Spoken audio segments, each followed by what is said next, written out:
One of the most unusual symbols I ever caught, F-133, comprised of auto racks, is making his way south before stopping to have the helpers put on.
It was also on this day that I made a trip back up to the mountain to see the tunnel I once visited before. But of course, every trip wasn't complete without even showing the detail, to the people on YouTube what I seen.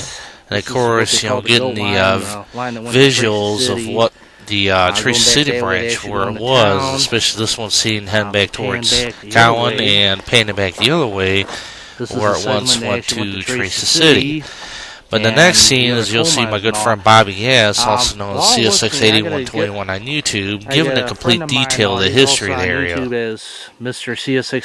CSX8121. What can you tell us about this area? Well, it's very unique, actually. It's got a lot of history in it. Now, what can you tell us about the tunnel here? What year it was built? Well, it was under construction in 1849, and they finished in, I think, 52. So it took about 3 years for them to build it. They really started, there's 5 ways they started the tunnel. They went to the 2 ends, and there's 3 blowholes on top. The first one is round, and the other two are square. And what that does is it releases the pressure out of the tunnel. Oh, very interesting. Well, like I said, I'm getting info here. Not same time, we got another train. Gonna get here in just about a few minutes, depending on if he's coming through or he's getting the pushers put on the end. Q133 is outbound for Chattanooga and points beyond that. So, stay tuned. You'll see in the next clip. For those of you watching, also, one of my favorite things to do was start recording early. In one of the previous episodes with this clip in it, I started recording early just to get the sound of the locomotives pounding the mountain as they climb the grade towards the tunnel. 1013, here he comes.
One of my favorite moments on this day was actually catching WO97 as it climbed up the grade.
One of my favorite moments returning to Cowan a couple months there was catching G145.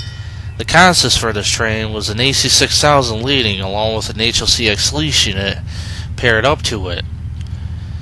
Catching grain trains on this line have always been a personal favorite because to me grain trains are the most unique unit trains to run on this line.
But of course the trip is not complete without catching WO86, the Herzog train.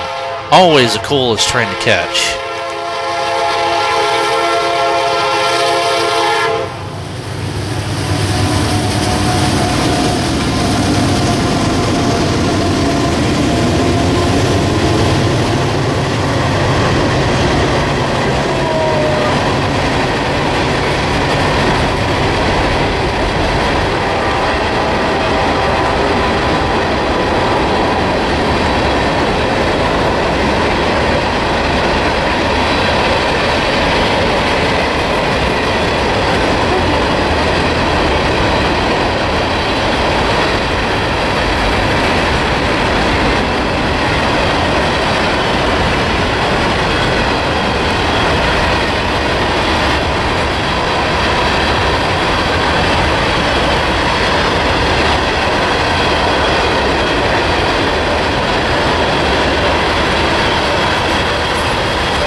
On September 1st, we had set up at this spot here in Ottawa, Tennessee, just outside of Chattanooga, primarily because we wanted to catch the Southern 630 in its excursion trip up towards Cleveland, Tennessee. It was on this day NS-131 had NS number 1000, the very first SD-70 ACE delivered to the railroad.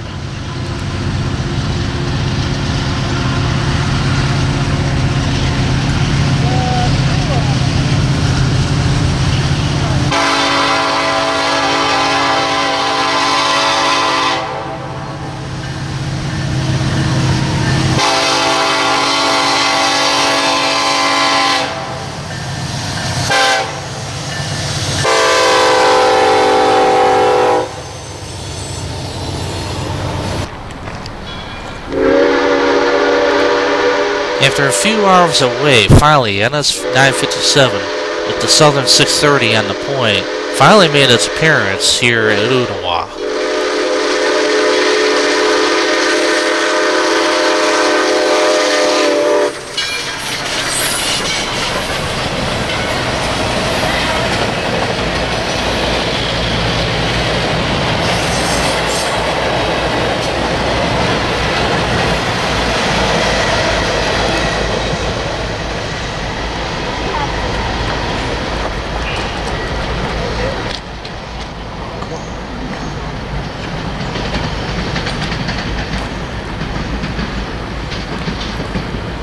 Oh, it switched back.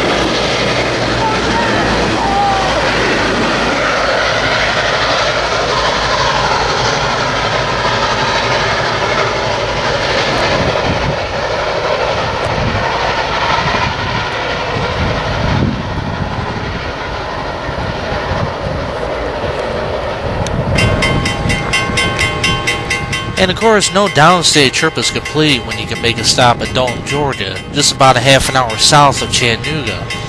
It's seen here that S581 is now making its appearance with an SD4A-2 in the lead.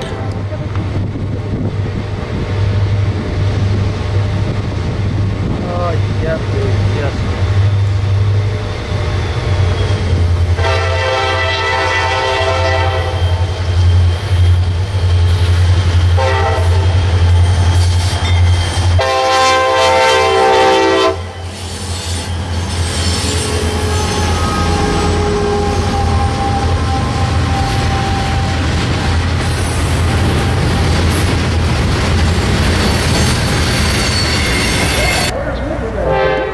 One of the worst moments I had while rail fanning was attending the event for Tullahoma called the Music and Arts Festival. On this day, I had the caboose open for visitors to come and see what it was like inside of a caboose. At the same time as I stand here, Q583 had ran into problems. Apparently a possible leak had forced the train into emergency, with the crew trying to assist what the problem could be. The biggest mistake was sharing information with some of the event volunteers who also told the police. It was later on I had been interrogated for 7 minutes. Gee, what a waste of time, as I would remind myself.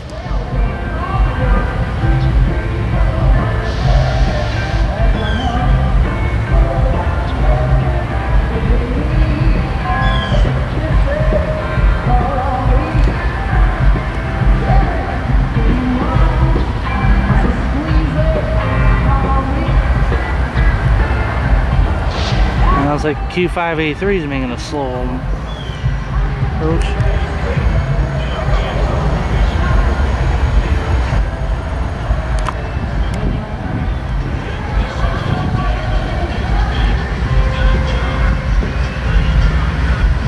And it's slowly going.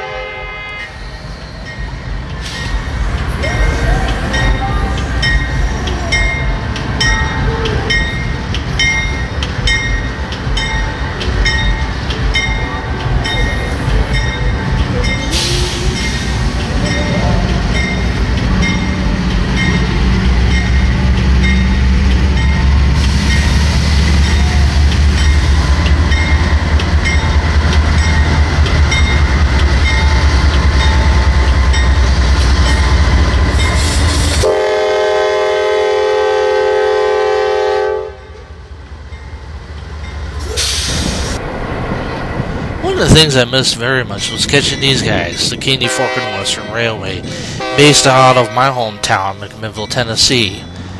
It had been months after they had finally repainted their equipment and also rebuilt one of the locomotives. It was finally nice to see a new paint scheme in the works. These pair of Jeeps, 105 being the Jeep 9 and 106 being the Jeep 7, are slowly switching the train now for next day's departure.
One of the coolest moments returning to War Trace after catching the Caney Fork and Western earlier in the day was getting Q582 meeting Q029 here at War Trace. After times sitting in Tullahoma and hearing about trains meeting here, I was always curious to see what it was like. It was on this day I happened to be on the right side to get this meet. Q582 had the biggest consist of them all, with an SD40-2 leading and over 80 cars to boot. This was truly the best moment catching trains here.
The last return trip to Dalton gave me 2 trains. One of them was a Heritage unit, but the one before that in quite a while. And a 733 had a very good consist. 2 SD70 Max leading the train back, along with one on the tail end.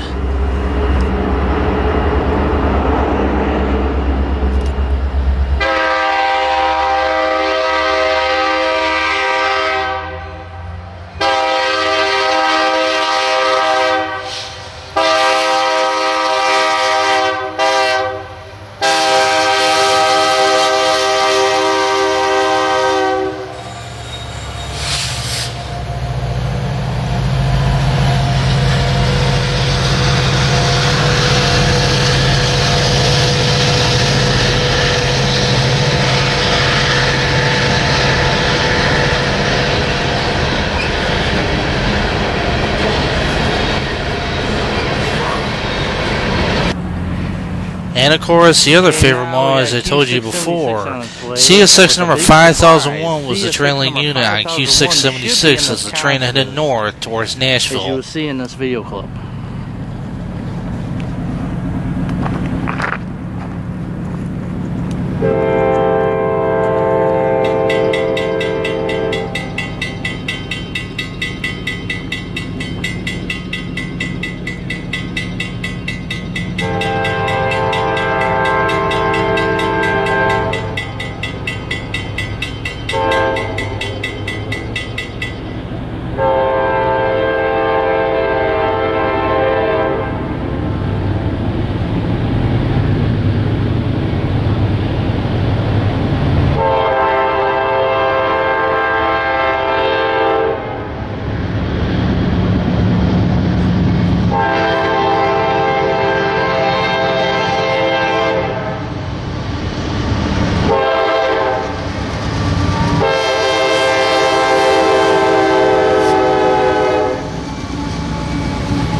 My very last visit to Cowan gave me the chance to get the shot I have never gotten before. Pairing up with CSX 8954, one of my very good friends from Chattanooga, we ventured up to the tunnel here just to get this kind of a shot. Q5A2 making its way through. To me, this was the ultimate shot.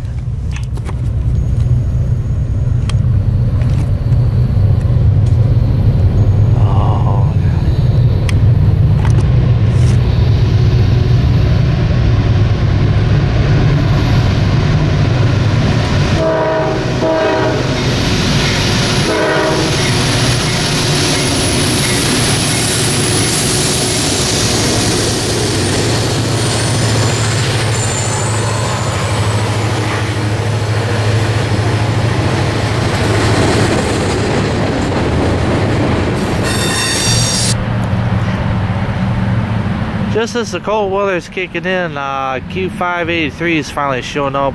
He's about to be going on the siding here, starting at North End, Tullahoma, where Q582 is possibly going to meet him here, as this train is now coming in southward. The power on this train, from what I heard, is a pair with of cold weather now C40 taking in and the snow flying all around, this is the best and last moment of this year's train watching.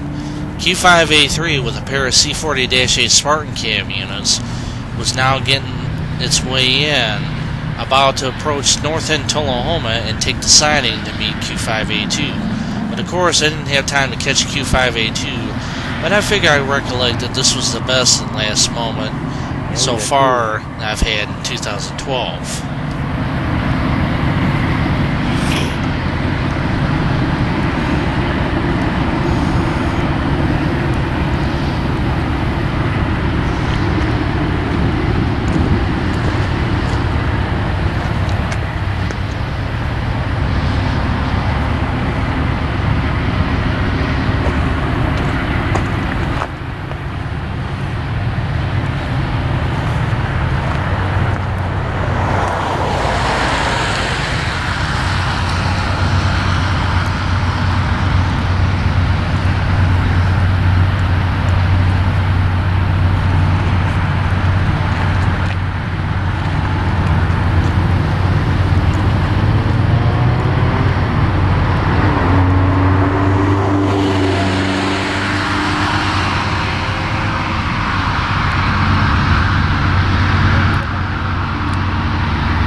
would like to take this time to say thank you for viewing all the TriSide Adventures Season 2 episodes and exclusives. Be sure to tune in to Season 3 taking place in 2013. From TrainNut Productions, this is TrainNut 85 saying Happy New Year's and signing out.